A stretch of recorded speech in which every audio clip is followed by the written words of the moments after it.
one of the things that's a little bit prickly and unapproachable of the real estate space in particular, not to go straight into real estate, is just the fact that I even grew up in a real estate household. I've technically been in real estate, quote unquote, since the age of 6, and I still didn't get it. I my dad was a broker for 30 years in residential real estate. I was literally working in his business doing stuff like open houses when I was a teenager. But there's such a broad world of real estate, right? Right. And you and I have talked about this in the past. There's so many flavors of what that means. And so I didn't understand investing in things like real estate. I understood the broker side, like the transaction side, only in residential. I didn't understand you could buy pieces of an apartment building, and still get cash flow from that, as an example. So it's just remarkable because I went that 13 years going, cool, we have a great plan. And I think most people, to your point, kind of sleepwalk through it, and they don't realize you have other options, and you don't have to necessarily go quit your day job. And frankly, I don't think most people should. Your network is your net worth. Come listen to some of the most successful people I know share invaluable knowledge, stories, and advice in real estate, business, and beyond. This is Weiss Advice. Whether you want to take your business or personal life to the next level, look no further. Welcome back to Weiss Advice. I am your host, Yona Weiss, as always, and it is a pleasure. I'm so glad you took the time to join us today. I'm with someone very special, Spencer Hilligoss, out in San Francisco. What's going on, Spencer? Hey, Yona, really an honor to be here. No, I think it's a great opportunity for you and I to reconnect, but also just kind of talk about everything under the sun that sounds interesting to us right now. So really a pleasure. Absolutely. It's a new year. There's a lot going on. A lot of changes happened in the past year, and I'm sure maybe we'll talk about some of the changes that you guys have gone through in the past year. But yeah, it's always good to reconnect to people, and this is a great platform. So for you listeners who want to have a little context, who's this guy that we're reconnecting with? Yeah. So Spencer is the co-founder with his wife, Jennifer, of Madison Investing. So it's a real estate investment company. Spencer had a background in startups, in managing sales teams and development of companies. LendingHome, you may have heard of, pretty big company that's out there. He worked with them for quite a while. And he is really, taking on the real estate investing space with a bang. I mean, I think it's pretty impressive over the past couple of years, what you've been able to accomplish. Maybe you'll talk about your own accolades for a minute there. But yeah, tell us a little more about, what have you accomplished in the past year during this pandemic? Yeah, and thanks so much for the tee up. So I think great background on me. I mean, in the end, I'm just a regular dude like so many of the other folks out there. But at the end, we are now co-sponsored in about 8,000 units of commercial real estate, about 600 million in transaction volume. We started off as residential real estate investors ourselves, just two working executive professionals in Silicon Valley. I'm based out here in the Bay Area. Mm-hmm. My co-founder and wife, Jennifer, she was more heavy on the marketing side. I was more heavy on the operations and kind of sales leadership side. Across 5 companies, 3 of which were unicorns, that means they were worth over $1 billion. That was a heck of a journey. And in so much of the real estate circles, you hear folks say that they're running away from their day job. That just wasn't my experience. I actually really enjoyed, I enjoyed my career. There were times of absolute stress. Oh, for sure. Including like a kind of a pivotal moment when I didn't get to see my infant son for at night after work for like a period of 2 weeks when I was working 80 to 100 hours a week in an office, and I realized years ago something had to change, and we were really following the broken Silicon Valley wealth plan, as it were, which is kind of how I call it. And this is kind of brief, but I think it's helpful couching for where my head's at and kind of how we think about things these days, Yona. So many folks are making outstanding income, day job, coming in, like folks in our network, working at Facebook or Netflix or Salesforce, all that stuff, these big tech companies, but they don't really have like an exit strategy from that career, and all of their income and financial stability is tied to that income from those jobs. And for the rest of the folks that are working at small companies, they're waiting for that big Google, Facebook exit where they're going to suddenly hit the Silicon Valley lottery. And for most folks, that's just not going to happen. So we were following a similar playbook. candidly, Right. for many years. And eventually, we realized real estate offered cash flow, this wonderful thing called cash flow. So we started investing in residential real estate properties, kind of realized that was more hands-on than we wanted to do. Hmm. Want to be fully passive eventually. Yeah. So we started doing LP, limited partner investments and syndications. And now full time, I retired, quote unquote, retired from my tech career coming up on a year and a half ago, to run our company full time, Madison Investing, and that's just been an absolute joy. I mean, it's still a ton of work, but it's work that I gladly wake up and do every day to be a more present dad and husband, and be able to help other investors avoid walking that path for the rest of their lives, but just by working full time and chasing the Silicon Valley lottery. So that was long-winded answer. No, but that's really what it's all about. I mean, so few people, and I think you kind of touched on that. So few people even get that realization that they're just on that hamster wheel and going around and think that, like you said, there's no exit strategy. People aren't thinking about the light at the end of the tunnel. I mean, sure, probably these, people in Silicon Valley have stock options, and they have all kinds of things like that they're thinking, well, they're going to be worth X amount, or maybe they're even worth now, X amount. What can I do with that? But again, that's still, you're going to get taxed very heavily on a lot of that stuff, including your high paying income. Totally. What's the game plan? And I think people don't think about the game plan. And as you said, yourself, what's going to be, how am I going to raise my kids? Like, I want to spend more time with them. And if the job is not allowing for that, well, change it. Like, do something about that. Like, That's right. Be in control of your own life. That's right. And frankly, I think the one of the things that's a little bit prickly and unapproachable of the real estate space in particular, not to go straight into real estate, is just the fact that, like, I mean, I even grew up in a real estate household. I've technically been in real estate, quote unquote, since the age of 6, and I still didn't get it. I my dad was a broker for 30 years in residential real estate. I was literally working in his business doing stuff like open houses when I was a teenager. But there's such a broad world of real estate, right? I mean, and you and I have talked about this in the past. There's so many flavors of what that means. And so I didn't understand investing in things like real estate. I understood the broker side, like the transaction side, only in residential. I didn't understand you could buy pieces of an apartment building, and still get cash flow from that, as an example. So it's just remarkable, because I went that 13 years going, cool, we have a great plan. And I think most people, to your point, kind of sleepwalk through it, and they don't realize you have other options, and you don't have to necessarily go quit your day job. And frankly, I don't think most people should.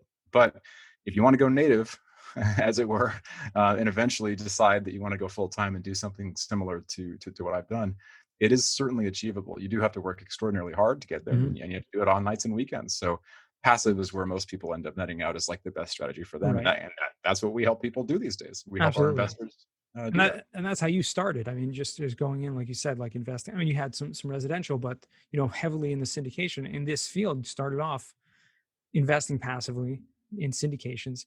Is that something, having moved into the full time in doing this and running Madison Investing, is something you feel like is a little bit saturated in terms of people, all these mentorship programs and all these coaching things, and a lot of people coming into the space trying to do what you're doing? Yep. It's a topic that I'm going to be very thoughtful in terms of how I frame this. So, yes, is the quick and dirty answer. Yes, I think that it's a very appealing narrative, right? I mean, who doesn't find it exciting? And, like, frankly, kind of like it's like a sexy sounding narrative, right? You're like, that's why it's put in all the marketing collateral that's out there for every single firm that's somehow involved in cash flowing anything. It's like, quit your day job, quit the rat race, whatever. The challenge with that is most of that literature, most of those programs are tailored around, like 99% of them. I'm making that stat up, so estimate, don't quote me on that one. I'd say, but my observation has been, and I think this is probably pretty close to reality, the vast majority are centered around going and becoming the asset manager of a real estate piece of property. That is a fully different career. Totally like different. I mean, you're talking about managing construction projects. You're talking about fixing utilities problems. You're talking about, I mean, frankly, like looking at financials that you may not inherently find interesting and want to wake up and do every day. Right. So that's pretty darn confusing for most people. You know, you can go on a website, listen to a couple dozen podcasts, or in my case, before I got way into this, 400 plus podcasts. I don't think anyone needs to do that much, but just listen to Yona's and you'll be good. Right. but all that to say, like, it's a whole different career. And it's, what's fascinating is I think a lot of that saturation that you see out there comes from a place of people thinking it's a hobby. And that's when it gets a little dicey, is people realizing they sign themselves up for more than they bargained for. And the last comment here, I just want to mention this because it seems to relate. It seems to resonate for folks when I've shared this. Sure. I started using the term boomerang investor, and I brought this up a couple times on LinkedIn, which I wouldn't be in any way, shape, or form using the way I do now without your guidance and help, by the way. So I have to give you a full credit for being one of the guys that got me initially into doing a daily post. And now I've been doing that for almost a year and a half. So thank you, Yona. Oh, and go follow Yona if you don't follow him yet. But the boomerang investor, said simply, is a person who goes out, gets the bug of real estate, hits up places like biggerpockets.com, which is an excellent website and a great resource, devours podcasts, studies, reads tons of books, but then looks at the fact that maybe they can get more zeros on their returns. And they're probably really smart. Most of these successful folks in W-2 careers are very smart. So they're used to saying, well, I can go do it. Why would I let someone else do something that I can do better and I can make more money from it? So that they go off and spend 2 years to 3 years. Literally, this is based on actual people who invest with us passively now. They go off and try and do that themselves. They spend tens to hundreds of thousands of dollars. They burn thousands of hours of time. They rack up some pretty substantial frustration, and then they boomerang back and call, maybe it's me, maybe it's someone else. They find someone else who can help them invest passively. Right. And they kind of realize, well, gee, I probably should have thought through, do I actually enjoy what I'm doing in this new career? A couple of years later. So that's the boomerang investor, based on real people that I work with now. Sure. And, and I'll be honest. I mean, it's one of the struggles that I personally, struggle with because I really want to be more involved in real estate. I've been involved a little bit in certain aspects of it, but I really love what I do. Right. Okay. Right. And so if I can be involved, but I also have that, I think it's a fair kind of judgment call that I would like to be more actively involved because yes, I can make more money doing that. And two, I trust myself a lot more than I trust, other people. And that will take a long time to do the due diligence to actually find those people that I want to put my, hard-earned money with. So I'm struggling with that myself. I really want to be, much more involved, but I don't really like, or I haven't experienced, and I know what I'm good at, and I know what I really would like to do.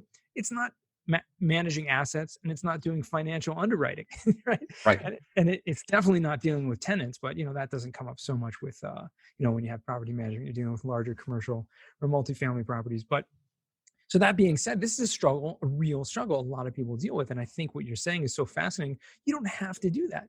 Like, there are so many options out there.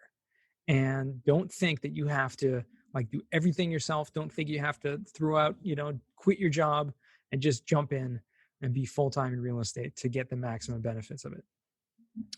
There's so many different things I want to bite on there, man. Well, because I hope the audience that listens in hears what Yona is saying and understands the context and the person that it's coming from. This is a person who literally specializes in a very critical, important part of commercial real estate transactions, meaning cost segregation. Right. And I'm not trying to pitch Yona services because I think he is extremely competent, but I will just say, even having the knowledge and the skills and experience he does, he still doesn't necessarily know if he wants to go all in on asset management. And so think about that. I mean, if you're working in a day job and you're a marketer or you are a product software developer, I sure hope you're sitting there mapping out your day before you decide to say, I want to go and manage a 200 unit asset. Meaning, I mean, it's an apartment building, guys. And so it's something you should reflect on. You should not go just drop $50,000 on a coaching program thinking you're going to wake up the next day and suddenly turn into the Grant Cardone.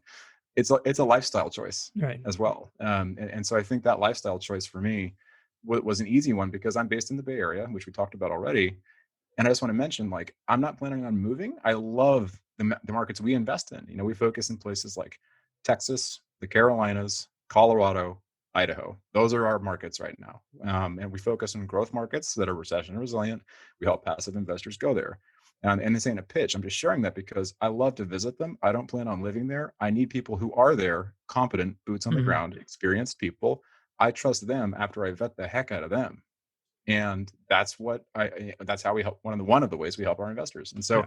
yeah, there's just so many ways to get involved, and you don't have to go jump into a very already saturated space and Right. carve out your name to be the next Sam Zell or the Right. next Grant Cardone. But with that being said, there is still a lot of room because even if are a marketing person, Hmm. you may have something to bring to the table on a management team that you could Totally. partner with. Definitely don't necessarily think about doing everything yourself, but finding the right partners like you've done is really something that, is much more readily available and easier Yes. to, a much easier barrier to break. Totally. And I think that I appreciate you bringing it back around, because anyone that knows me on a personal level, I think understands, like, I'm got to be one of the most encouraging, positive, optimistic people that you're going to interact with. And so I'm also a guy who coached people for 13 years, which is why I don't personally offer, and I won't plan on offering any type of coaching program. That was a chapter of my life that is closed. Informally, I'm always happy to help where I can, and I'm going to be very encouraging. But a great coach doesn't sit there and sell you false dreams. A great coach tells you exactly where you stand and how you can get to the next step if you're committed to walking the step. Hmm. And so what Yona just said is absolutely the case. There's abundant. The world is abundant. There's truly plenty to go around, but it's only going to be available for the people that treat their job like a business and not a hobby. And that's the kind of the key difference, right? Yeah, 100%. That's awesome.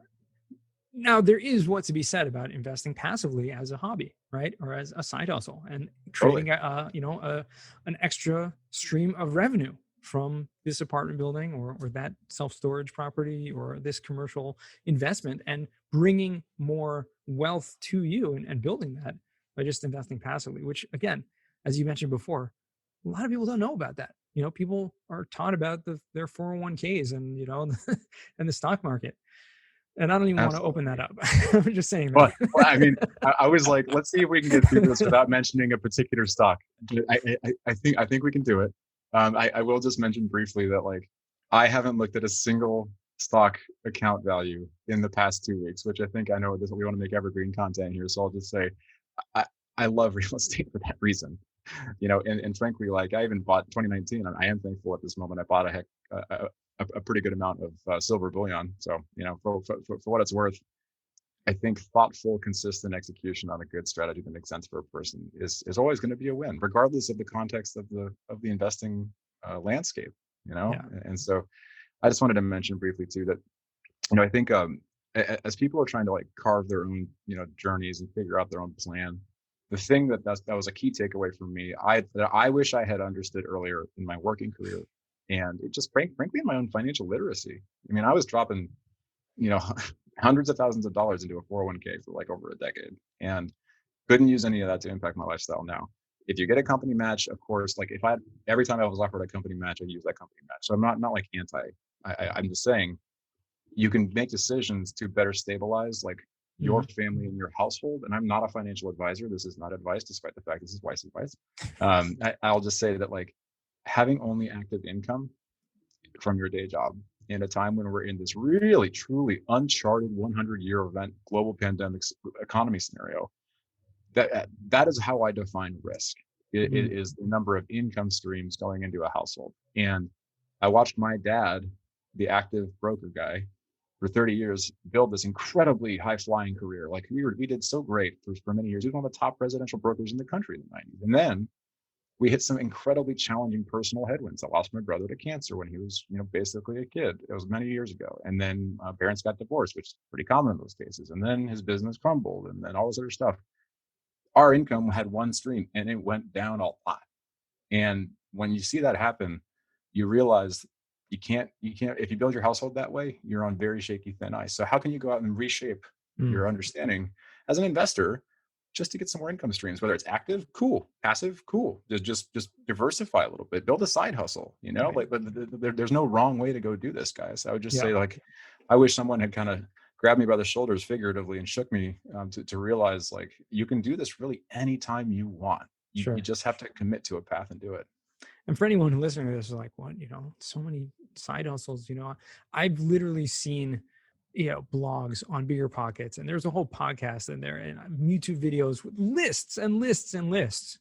Okay, guys. So all you have to do is, after you finish this podcast, go to Google and type in side hustles, whatever. And I'm sure you'll find one thing at least on there that can be even a small little, commitment that can produce another stream of revenue. And really anyone can do that. Yeah. Let me ask you right now, in your career, as you basically started over. I mean, like you said, you both had, great careers, and you've started over kind of. So what's your biggest challenge right now Mm. in terms of building this that you're faced with? Gosh, I'm going to give two very brief answers. One is personal, one is professional.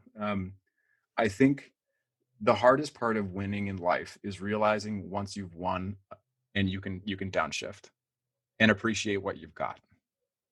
Now that is a timeless question I doubt a single human being out there has ever solved. Meaning, like, it's like sitting there in a moment of stillness. Can you achieve stillness? Like, can you achieve the point where you have enough money in the bank?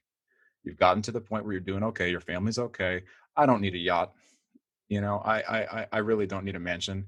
I do want to be a great dad, a present husband. That's why I'm doing this in the first place. I don't want an empire. I don't want a unit count. We've worked on a lot of units. Doesn't matter to me that much. What matters to me is being the guy who can drop my kids off to school, being available to read books to them at night, and playing a lot of music and guitar. That's what all the tattoos have to do with. It's all the metal band stuff. And so that's the personal one. It's like, but once you get there, can you downshift? Can you turn off your email and truly be present? Number two would be on a professional front. The more success you achieve, the more options you typically have.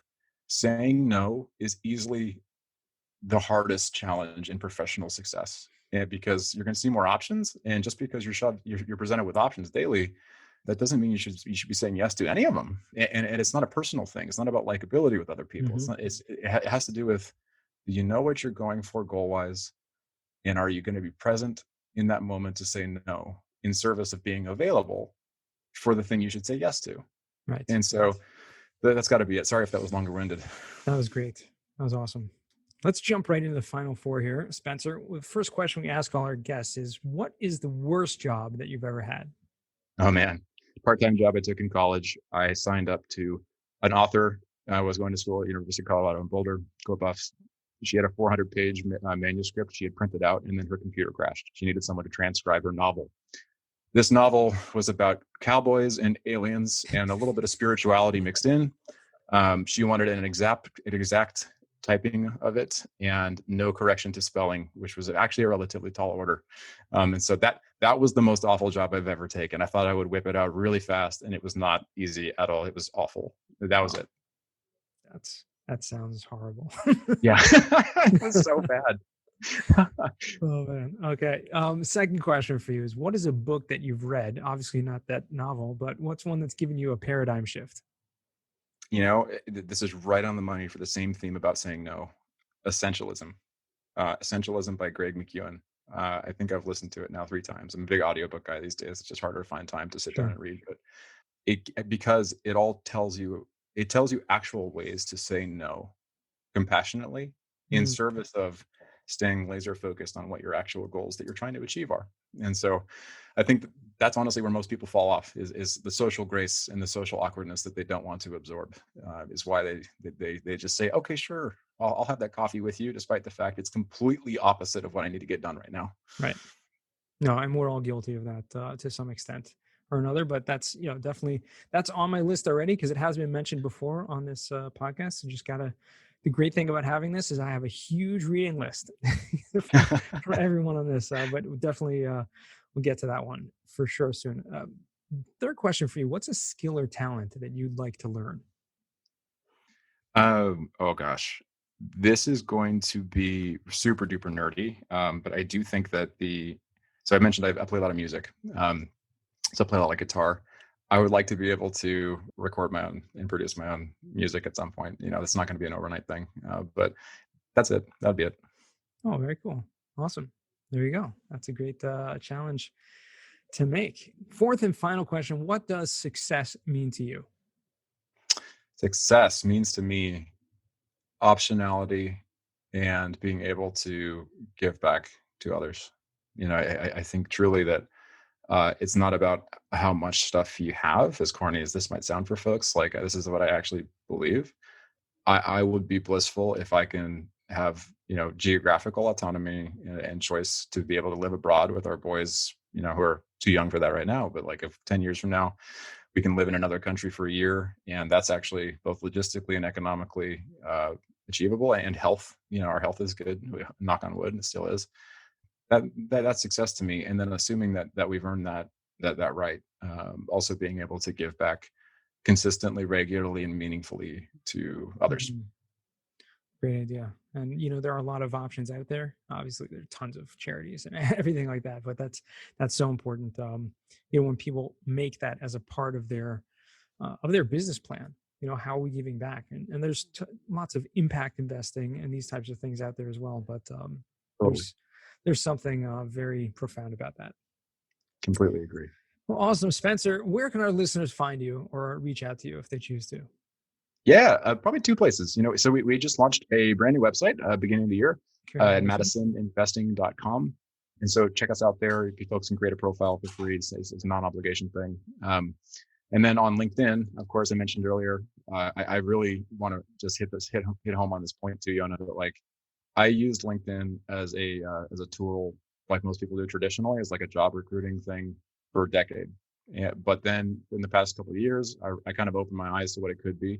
An incredibly powerful thing, and that would not have happened without Yona, without you, Yona. Well, so thank you. Yeah. It's just a fact, man. Like it was very eye-opening and educational. So please come and connect with me on LinkedIn. Follow my internet rantings. Sometimes they might be a little bit contrarian for your liking, but in which case the unfollow button works as well. That's right. But please do reach out. I promise I won't bite. I love the contrarian of you, and I appreciate the kind words and appreciate all the content you put out there. It really is something different. A lot of people aren't going down the route that, the path that you put out there. So finding your own path is always the best way to go. And thank you so much again for your time. Thanks for making the time for us and sharing this conversation with me today. Yeah, it's just fun. Thank you so much, and I'm honored. Awesome. Well, and to our listeners, remember, the best advice comes only when you ask. Real quick, I have one question for you. Did you like this episode? If you did, I want to ask you a huge favor. See, the biggest thing that helps this podcast grow and that will spread this message to the whole world is that if you leave a review, a rating, and subscribe to the podcast. What that does is it basically tells the platforms that this podcast is out on is that you like my stuff and I'm doing something right. So take a few seconds out of your day, hit that subscribe button, leave a rating or review. I would be extremely grateful. Also, I want to hear from you guys. So I want to hear some feedback. If you have any questions for future episodes, please find me on LinkedIn. Send me a DM, a connection request, Yona Weiss, and I'd love to hear from you.